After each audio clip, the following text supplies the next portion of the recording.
Shalom,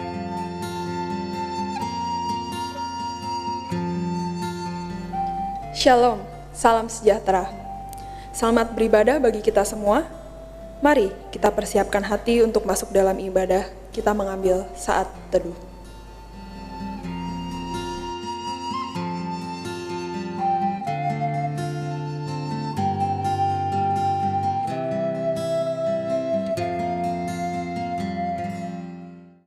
Saya undang kita untuk bangkit berdiri. Pertolongan kita dalam ibadah ini adalah di dalam nama Tuhan, pencipta langit dan bumi, yang kasih setianya kekal dan yang tidak pernah meninggalkan buatan tangannya. Turunlah kiranya atas kita sekalian anugerah dan damai sejahtera dari Allah Tritunggal, Allah Bapa, Allah Putra, dan Allah Roh Kudus. Amin. Bersyukur karena kita sudah memperingati Jumat Agung dan Paskah. Yesus telah mati di kayu salib, lalu bangkit, mengalahkan kuasa maut untuk menyelamatkan kita. Nobatkanlah Raja segala raja yang bertahta di surga. Nobatkanlah Raja, Tuhan kehidupan.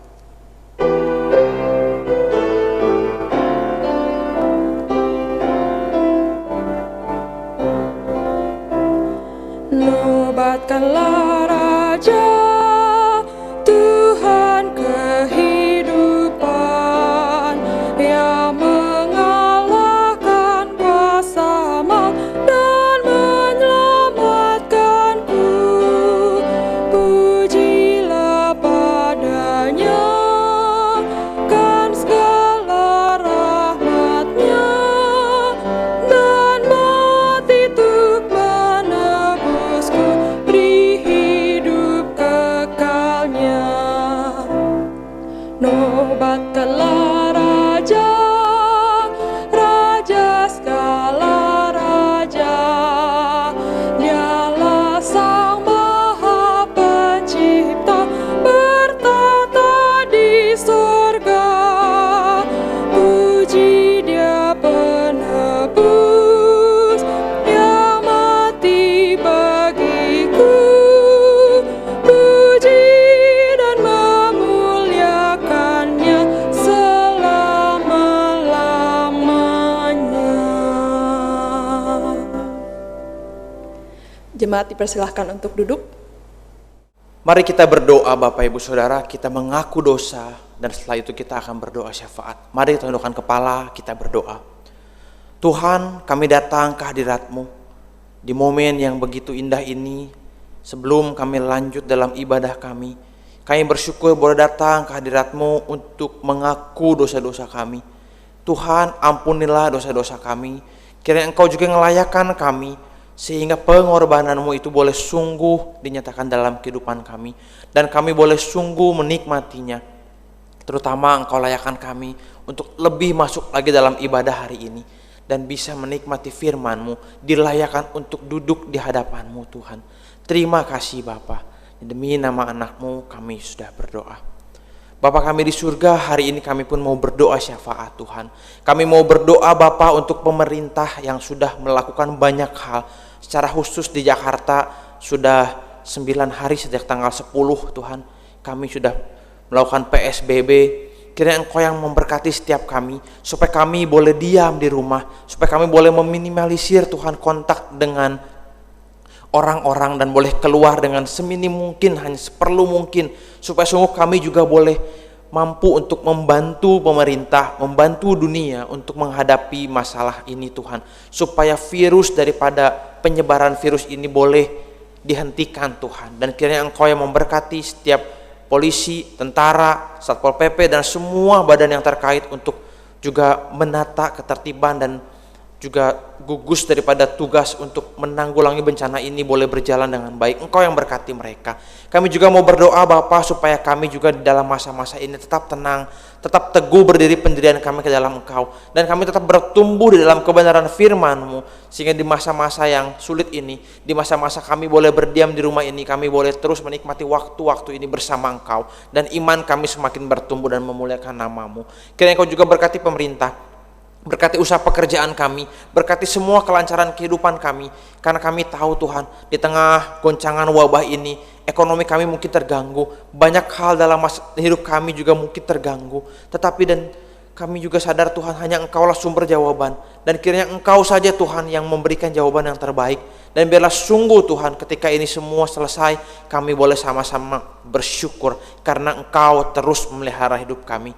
Terima kasih Bapa, terima kasih Tuhan Yesus, terima kasih Roh Kudus. Biarlah kiranya Engkau layakkan setiap permohonan doa kami ini. Dan biarlah sungguh doa kami berkenan di hadapan-Mu. Dan sungguh Tuhan, kehendak-Mu saja yang terjadi, bukan kehendak kami.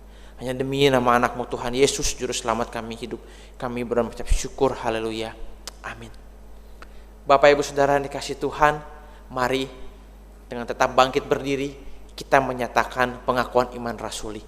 Bersama-sama dengan gereja di segala abad dan segala tempat, kita menyatakan iman kita dalam pengakuan iman rasuli. Pengakuan iman rasuli. Aku percaya kepada Allah, Bapa yang Maha Kuasa, Halik langit dan bumi, dan kepada Yesus Kristus anaknya yang tunggal, Tuhan kita, yang dikandung dari Roh Kudus, lahir dari anak darah Maria, yang menderita sengsara di bawah pemerintahan Pontius Pilatus, disalibkan, mati dan dikuburkan, turun ke dalam kerajaan maut. Pada hari yang ketiga, bangkit pula dari antara orang mati, naik ke surga, duduk di sebelah kanan Allah, Bapa yang Maha Kuasa. Dan dari sana Ia akan datang untuk menghakimi orang yang hidup dan yang mati. Aku percaya kepada Roh Kudus, gereja yang kudus dan am, persekutuan orang kudus, pengampunan dosa, kebangkitan tubuh, dan hidup yang kekal. Amin. Mari kita memberikan salam damai kepada keluarga di kanan kiri kita atau saudara di kanan kiri kita. Salam damai. Berikan kami hati seperti hati-Mu Tuhan, yang penuh dengan belas kasihan. Berikan kami mata seperti mata-Mu, memandang tuaian yang ada di sekeliling kami. Ini doa kami Tuhan. Kami manusia yang berdosa, yang jauh dari sempurna. Bentuklah kami, pakailah kami. Kami mau serupa-Mu. Kami mau serupa-Mu Yesus. Berikanku hati-Mu.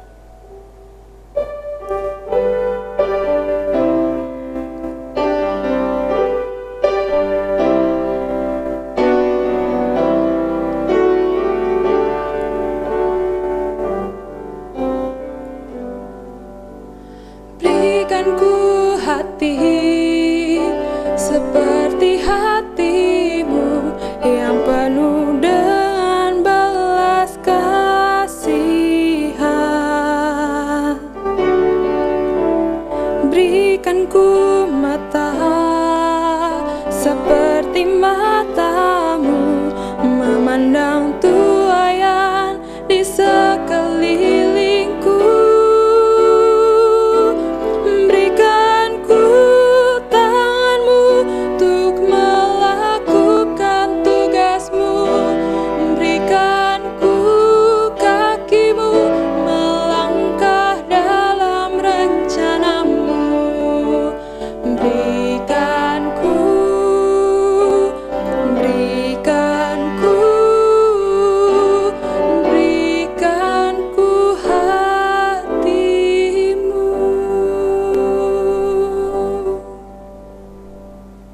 Selamat pagi Bapak Ibu Saudara sekalian, Jemaat GKR Gedong dimanapun Anda berada saat ini untuk menikmati ibadah jarak jauh kali ini. Hari ini kita akan membahas suatu tema yang menarik, lanjutan daripada tema tanggal 5 lalu, gereja adalah kita. Dan hari ini tema yang akan kita bahas adalah bagaimana harga yang harus dibayar untuk pertumbuhan gereja, atau the cost of church growth, yang diambil dari Kisah Rasul 2 ayatnya yang ke-41 sampai dengan 47. Mari Bapak Ibu Saudara silakan buka Alkitabnya, dan dengan Alkitab yang terbuka kita bersatu dalam doa.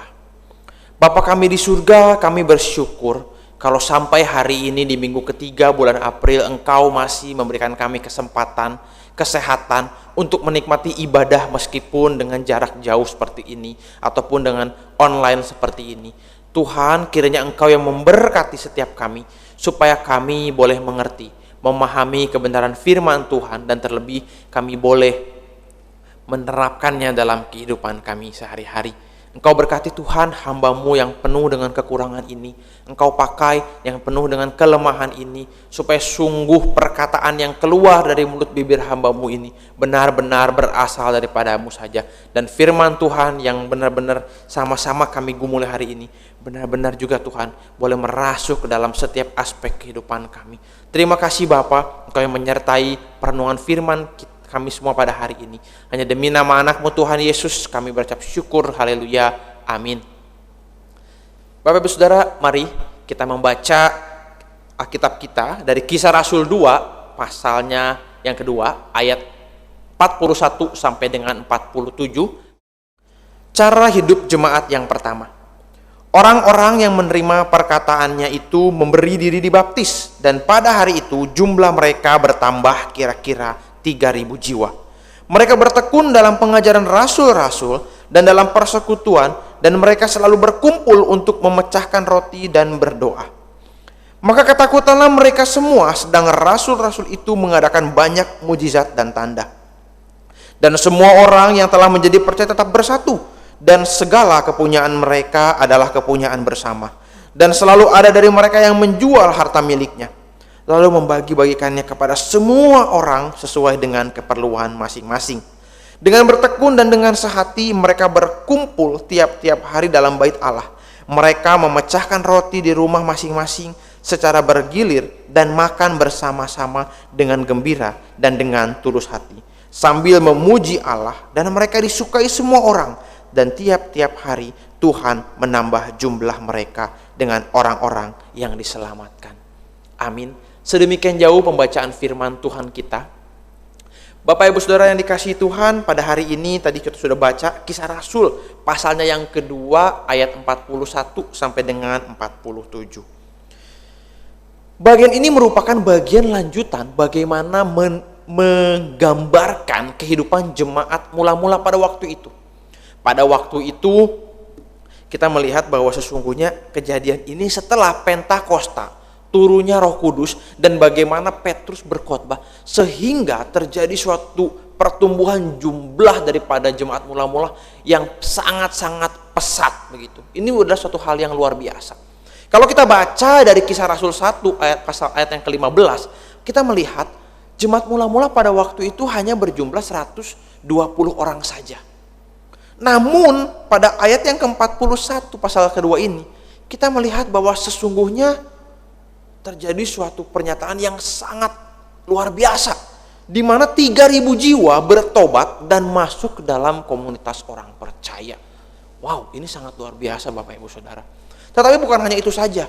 Ketika kita melihat hal itu, jemaat mula-mula tidak bertumbuh secara jumlah saja, tetapi juga secara kualitas. Bagaimana kita mengetahuinya? Ketika kita baca tadi, bukan? Ayat yang ke-47 dikatakan bahwa mereka disukai oleh banyak orang. Ini adalah suatu hal yang sangat luar biasa. Kualitas mereka sebagai jemaat mula-mula itu benar-benar bagus sampai semua orang menyukai mereka. Dari bagian yang kita baca ini kita bisa melihat ada 4 yang namanya ciri daripada gereja yang bertumbuh. Kita akan perhatikan ini baik-baik Bapak Ibu Saudara. Yang pertama adalah bertekun. Jadi ada ciri-ciri gereja yang bertumbuh, pertama adalah bertekun di dalam pengajaran firman Tuhan.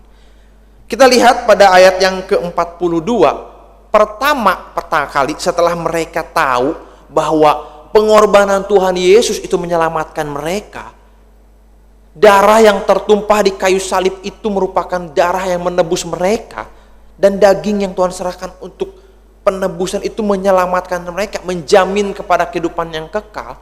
Mereka sadar dan mereka terbuka pikiran hati mereka, lalu membawa mereka kepada pertobatan. Ini bukan pertobatan yang main-main Bapak Ibu Saudara, tapi pertobatan yang sungguh-sungguh, sehingga mereka masuk ke dalam komunitas orang percaya. Ini yang pertama mereka lakukan.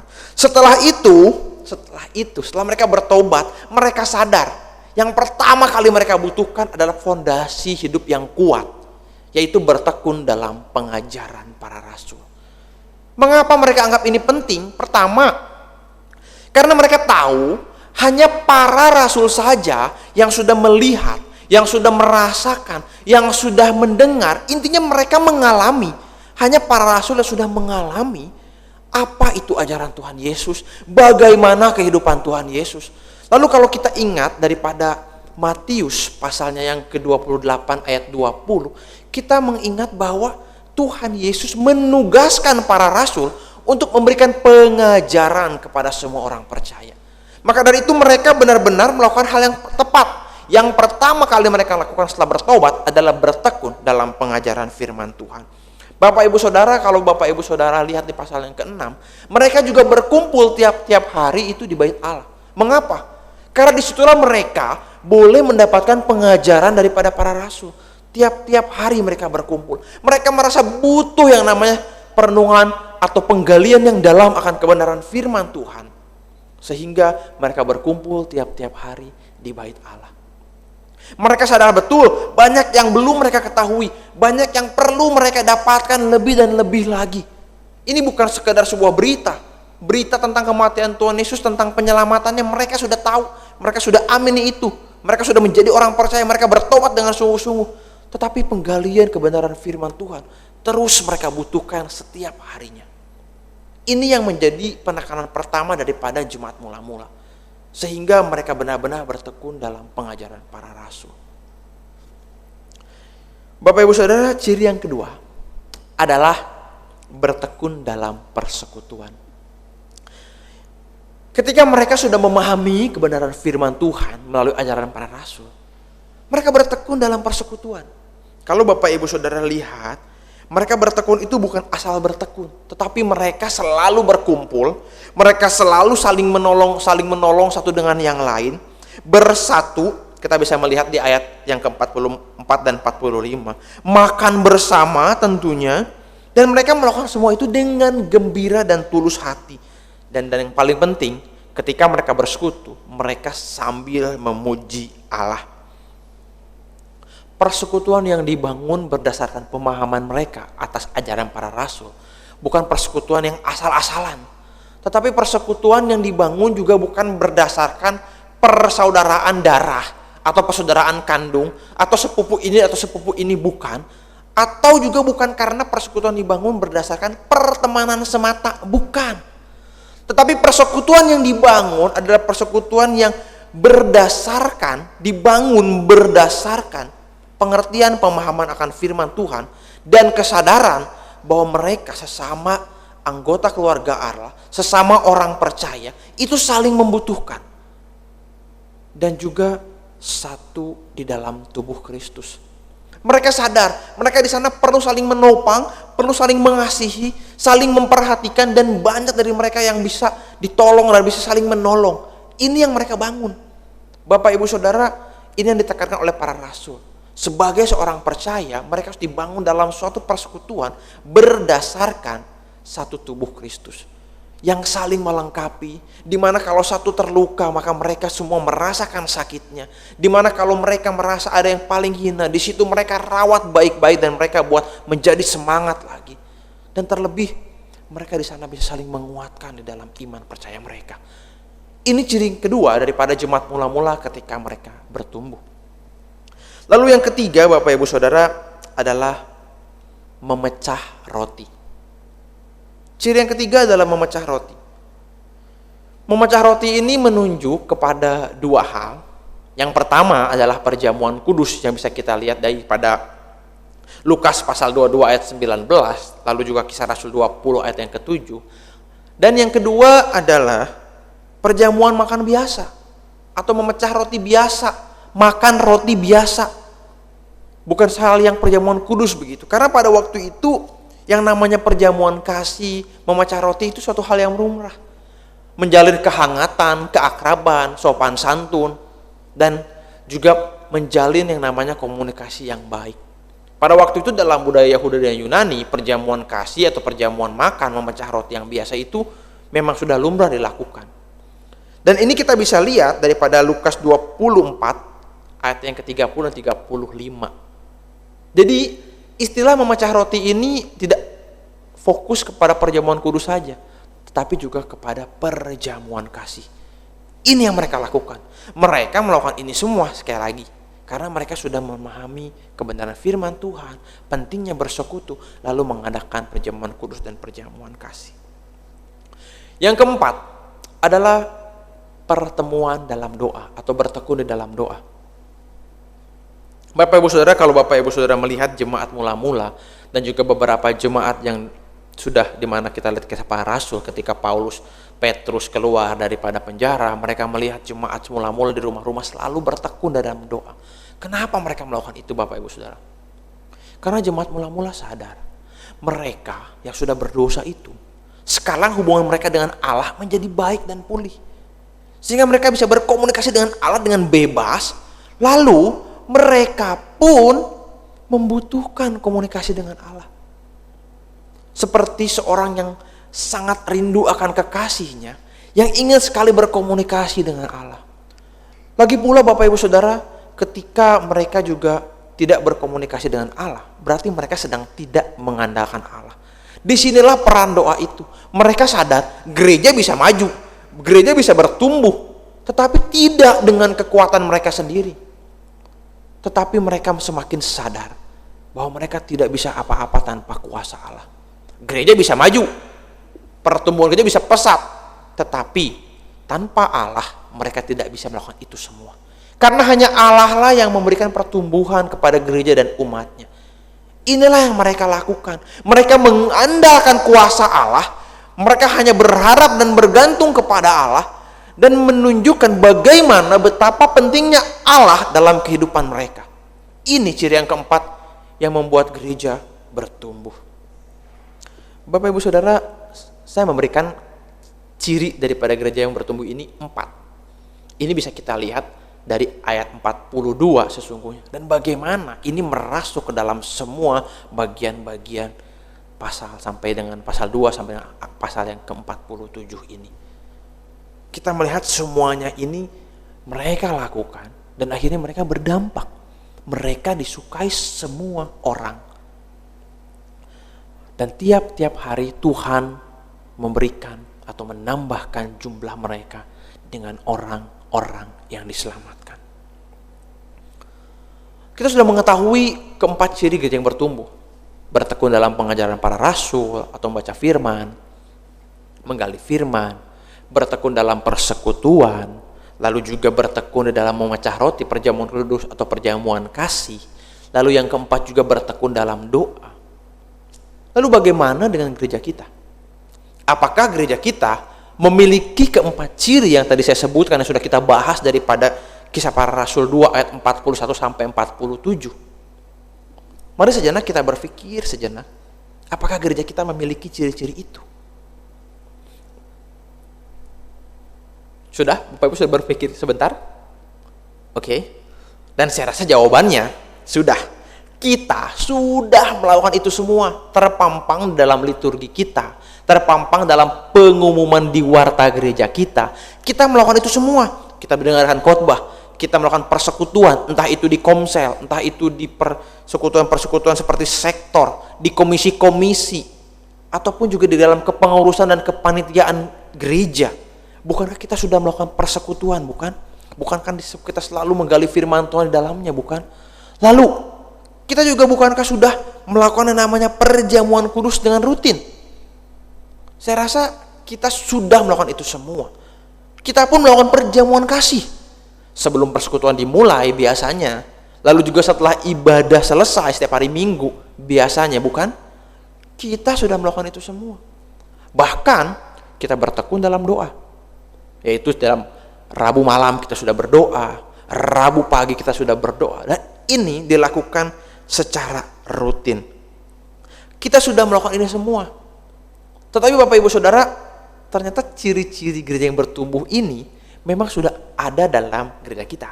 Memang jemaat mula-mula sudah melakukan itu semua. Tetapi tahukah Bapak Ibu Saudara, kalau engkau ingin gerejamu bertumbuh, gereja itu bergantung kepada jemaatnya. Kemarin atau 2 minggu lalu kita sudah belajar bahwa gereja adalah kita. Kalau kita perhatikan lagi bagian Kisah Rasul 2 ayat 41 sampai 47, gereja itu adalah komunitas orang percaya. Dan komunitas orang percaya itu adalah jemaat. Dan jemaat melakukan itu semua sehingga gereja bertumbuh, melakukan keempat hal tadi.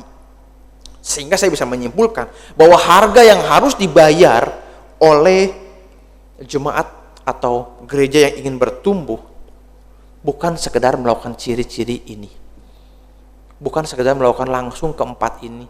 Tetapi kita harus tahu, jemaat atau gereja yang ingin bertumbuh perlu fokus pertama kali ke dalam bagian yang pertama ini. Bertekun dalam pengajaran para rasul. Ini merupakan penggalian firman Tuhan yang sungguh-sungguh. Oke, kita sudah mengaku sebagai orang percaya. Kita sudah bertobat sungguh-sungguh kepada Allah dan mengakui bahwa Tuhan Yesus adalah juru selamat kita satu-satunya. Tetapi apakah kita memiliki rasa yang haus dan lapar akan kebenaran firman Tuhan? Atau selama ini Bapak Ibu Saudara kita hanya membaca kebenaran firman Tuhan itu seperti berita? Oke, cukup tahu. Atau seperti pelajaran, sekedar informasi saja, atau sekedar untuk dihafal saja, karena ada suatu program ayat penghafalan ayat Alkitab, atau baca Alkitab hanya karena ada program kita Suma Logos, dan akhirnya itu semua yang kita lakukan hanya menjadi rutinitas belaka. Kita nggak ada rasa haus dan lapar akan kebenaran firman Tuhan. Bapak Ibu Saudara dikasihi Tuhan, 1 Petrus 2 ayat 2a mengatakan ini. Dan jadilah sama seperti bayi yang baru lahir, yang selalu ingin akan air susu yang murni dan yang rohani. Ini adalah suatu perumpamaan yang jelas, di mana Rasul Petrus mengatakan bahwa kita sebagai orang percaya harusnya sama seperti bayi yang baru lahir, yang nggak bisa apa-apa, yang cuman bisanya minum air susu yang murni tanpa campuran. Hanya itu yang mereka bisa minum, hanya itu yang mereka bisa makan, dan hanya itu yang membawa mereka, baik itu dalam pertumbuhan. Sikap seperti inilah yang harusnya ada di dalam setiap jemaat atau orang percaya, yaitu haus dan lapar akan kebenaran firman Tuhan. Karena ketika engkau haus dan lapar akan kebenaran firman Tuhan, engkau akan benar-benar mencari, menggali kebenaran firman Tuhan itu, bukan asal-asalan. Tapi mungkin kita melihat, banyak kok orang yang menggali kebenaran firman Tuhan, tetapi jatuhnya malah menjadi sombong, sok tahu, arogan, atau juga mungkin malah menyangkal Allah. Bapak Ibu Saudara, saya rasa hal itu juga saya pernah lihat. Dan saya pikir kemungkinan orang-orang seperti ini yang menggali, mendalami firman Tuhan, tapi hasilnya menjadi sombong atau arogan, bahkan menyangkal Allah, saya rasa mereka menggunakan cara pikir yang salah. Atau mungkin mereka juga menggali kebenaran firman Tuhan dengan sikap hati yang salah dan tujuan yang salah. Sehingga hasilnya adalah penafsiran yang salah. Ketika menafsirkan dengan salah, maka diterapkan dengan salah. Ketika diterapkan dengan salah, maka itulah hasilnya kesombongan, kearoganan, dan yang paling ekstrim tadi, menyangkal Allah. Bapak Ibu Saudara, sesungguhnya ketika kita menggali kebenaran firman Tuhan dengan sikap hati, cara pikir, dan tujuan yang benar, kita akan bertumbuh. Dan bertumbuh bukan sekedar bertumbuh, tapi bertumbuh dengan sehat. Bapak Ibu Saudara, betapa pentingnya kita menggali kebenaran firman Tuhan. Karena sebagai orang percaya, kita tidak mungkin tahu betapa pentingnya bersekutu. Mengapa kita harus bersekutu, tahu manfaatnya, sadar betapa pentingnya bersekutu bersama saudara seiman jika kita tidak mendalami kebenaran firman Tuhan. Sebagai orang percaya juga kita tidak mungkin melakukan memecah roti atau perjamuan kru dan perjamuan kasih kalau kita tidak memahami kebenaran firman Tuhan terlebih dahulu. Sehingga seluruh yang kita lakukan tadi itu benar-benar berdasarkan kebenaran firman Tuhan. Perintah Allah, apa yang Allah mau sebagai orang percaya dilakukan dalam kehidupan sehari-hari. Dan terlebih, kita tidak mungkin berdoa dengan sungguh-sungguh dan tahu mengapa kita perlu berdoa kalau kita tidak menggali kebenaran firman Tuhan. Dan terlebih, sebagai orang percaya, kita tidak mungkin berdampak kepada sekeliling kita, kepada lingkungan kita, kepada kota kita, kepada negara kita, jika kerohanian kita tidak bertumbuh dengan sehat. Dan kita tidak mungkin bisa bertumbuh dengan sehat kalau kita tidak menggali kebenaran firman Tuhan dengan sungguh-sungguh, dengan cara pikir yang benar, dengan sikap hati yang benar, dengan tujuan yang benar. Kita tidak mungkin melakukan itu semua, Bapak Ibu Saudara. Betapa pentingnya kebenaran firman Tuhan. Ketika kita sampai di poin ini, saya teringat kepada 2 lagu daripada sekolah minggu yang biasa dinyanyikan di sekolah minggu sebelum firman Tuhan. Lagu pertama adalah firman Tuhan ada di hatiku, ada di langkahku, ada di hidupku, dan terus bertumbuh, sirami jiwaku, berbuah. Ini Bapak Ibu Saudara, lagu yang sederhana. Lalu lagu yang kedua adalah baca kitab suci, doa tiap hari kalau mau tumbuh. Ditekanin lagi, kalau mau tumbuh. Deketin lagi, kalau mau tumbuh.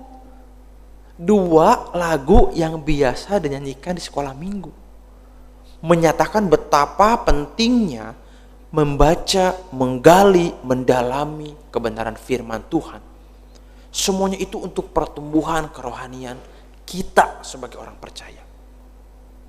Bapak Ibu Saudara, ketika kita menggali kebenaran firman Tuhan dengan sungguh-sungguh, dengan baik, dengan benar, pertumbuhan kita, pertumbuhan akan kerohanian kita, maksud saya, itu akan bertumbuh, akan menjadi dewasa. Dan seperti lagu tadi dinyanyikan, bukan cuma bertumbuh, tetapi berbuah. Dan kalau itu berbuah, berarti bertumbuh dengan sehat. Inilah yang penting Bapak Ibu Saudara. Mungkin kita sudah melakukan semua 4 hal yang tadi. Menggali firman Tuhan, sudah di gereja mendengarkan khotbah, sudah bertekun dalam persekutuan, sudah. Lalu juga kita juga sudah melakukan memecahkan roti, perjamuan kudus, perjamuan kasih, sudah. Dan juga bertekun dalam doa, sudah. Tetapi kalau itu semua hanya sebagai suatu rutinitas dan tidak sungguh-sungguh diawali dengan penggalian firman Tuhan yang benar, itu semuanya benar-benar hanya rutinitas semata yang seolah-olah dilakukan oke, tidak dilakukan nggak apa-apa. Sehingga banyak orang-orang percaya yang akhirnya tidak bertumbuh. Bapak Ibu Saudara, saya ingatkan kepada kita sekalian begitu, bahwa sebenarnya kehidupan bergereja itu bukan hanya sekedar 5D. Duduk, atau maksud saya datang dulu pertamanya pastinya, lalu duduk, lalu diam, lalu mendengarkan kebenaran firman Tuhan, habis itu kita berikan persembahan, selesai. Tidak Bapak Ibu Saudara, kehidupan bergereja bukan hanya masalah 5D ini, tetapi kehidupan bergereja juga adalah tentang bagaimana kita bertumbuh, bagaimana kerohanian kita bertumbuh dengan sehat. Sehingga dampaknya adalah gereja kita bertumbuh ke arah Kristus. Ini yang paling penting Bapak Ibu Saudara. Di waktu-waktu yang sulit ini, di mana kita harus berdiam diri di rumah, bekerja dari rumah, dan banyak mungkin hal kesulitan lainnya yang memaksa kita untuk diam di rumah. Tetapi mungkin ini waktu yang Tuhan sediakan buat kita untuk bersama-sama dengan keluarga atau secara pribadi memakai banyak waktu-waktu di rumah. Kita tidak perlu jauh-jauh lagi untuk mengambil Alkitab. Di rumah kita pasti ada, di handphone kita pasti ada. Sama-sama kita renungkan, kita gali, kita dalami dengan sungguh-sungguh. Mungkin ini waktu yang tepat. Mungkin ini masa-masa di mana kita boleh semakin bergantung kepada Allah, di mana masa-masa kita boleh semakin mengenal Allah dan melakukan kehendaknya melalui pendalaman akan kebenaran firman Tuhan.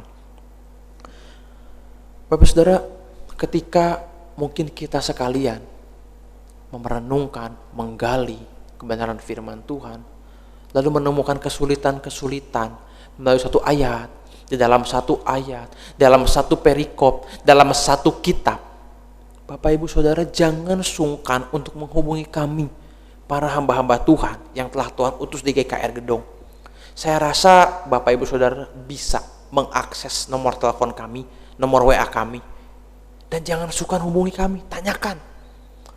Karena ketika engkau tidak menanyakannya atau engkau tidak bertanya dan engkau juga menahan-nahan itu semua dan engkau tidak ingin tahu dan cukup tahu saja, pertumbuhan kerohanian kita sedang dipertaruhkan. Maka dari itu Bapak Ibu Saudara, mulai hari ini, mari galilah kebenaran firman Tuhan. Dalamilah kebenaran firman Tuhan.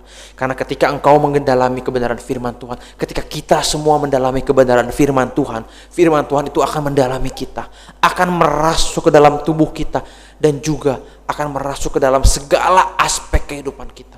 Sehingga kerohanian kita bertumbuh dengan sehat. Maka gereja kita pun bertumbuh. Penggalian kebenaran firman Tuhan adalah harga yang harus dibayar untuk bertumbuh. Pertama-tama, pertumbuhan kerohanian kita yang sehat, yang akhirnya menyebabkan gereja kita bertumbuh. Biarlah kebenaran firman Tuhan ini mengingatkan kita betapa pentingnya firman Tuhan, betapa pentingnya kita mendalami kebenaran firman Tuhan. Hanya demi nama anak Tuhan Yesus, kita bersyukur akan kebenaran firman Tuhan ini. Mari Bapak Ibu Saudara, tundukkan kepala kita.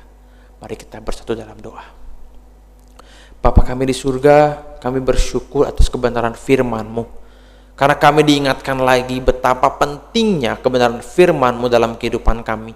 Kebenaran firman-Mu merupakan pondasi dalam kehidupan kami untuk bertumbuh.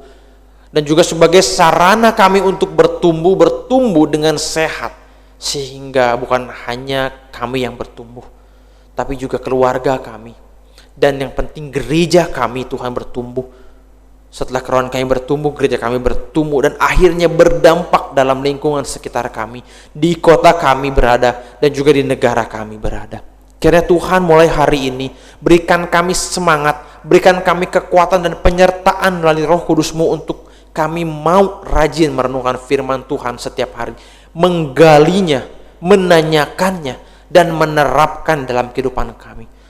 Terima kasih Bapa, firman-Mu sudah selesai disampaikan, dan biarlah terus Roh Kudus yang mengingatkan kami dan melakukan yang sesuai dengan kehendak-Mu saja. Hanya demi nama anak-Mu Tuhan Yesus kami berdoa dan mengucap syukur. Haleluya. Amin. Jemaat yang dikasih Tuhan, mari kita berdiri, kita akan naikkan pujian doksologi.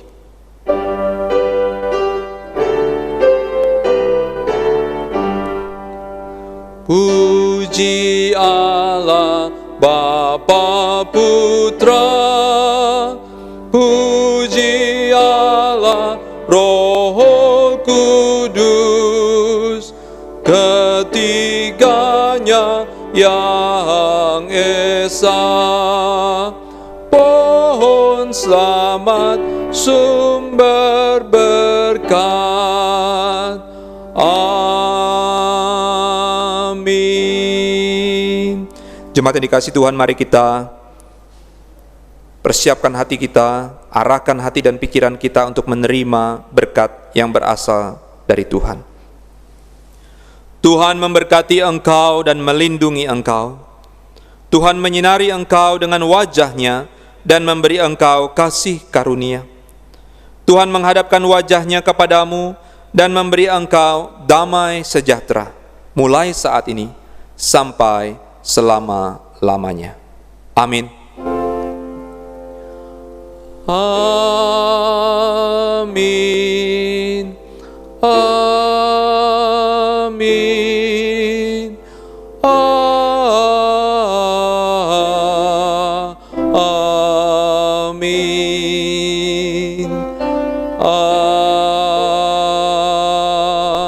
Amin. Amin. Tuhan Yesus memberkati.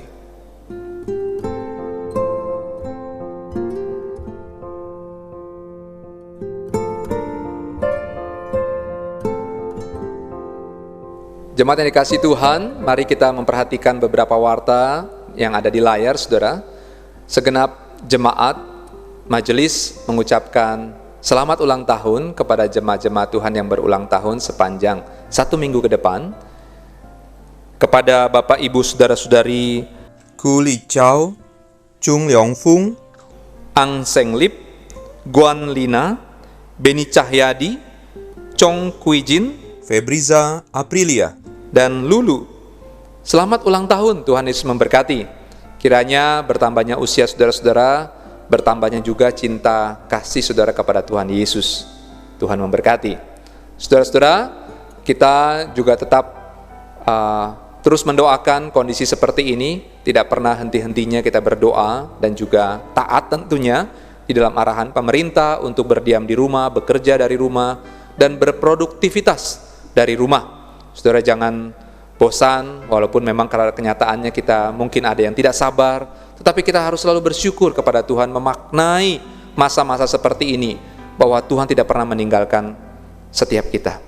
Kita juga berdoa terus bagi usaha pemerintah yang terus berupaya menanggulangi wabah COVID-19 ini.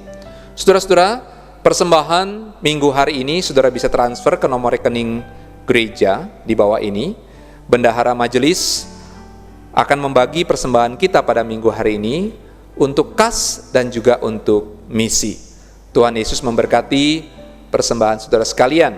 Saudara juga bisa memberikan persembahan bagi pembangunan renovasi gedung gereja di rekening di bawah ini. Sampai sejauh ini saudara-saudara bisa lihat di layar, progres pembangunan renovasi gedung gereja terus dilakukan. Kita doakan bagi setiap para pekerja dan juga kebutuhan dana, biar Tuhan cukupkan, kita percaya. Tuhan Yesus memberkati cinta kasih saudara. Sampai ketemu di dalam ibadah online pada minggu yang akan datang. Tuhan Yesus memberkati. Selamat hari Minggu.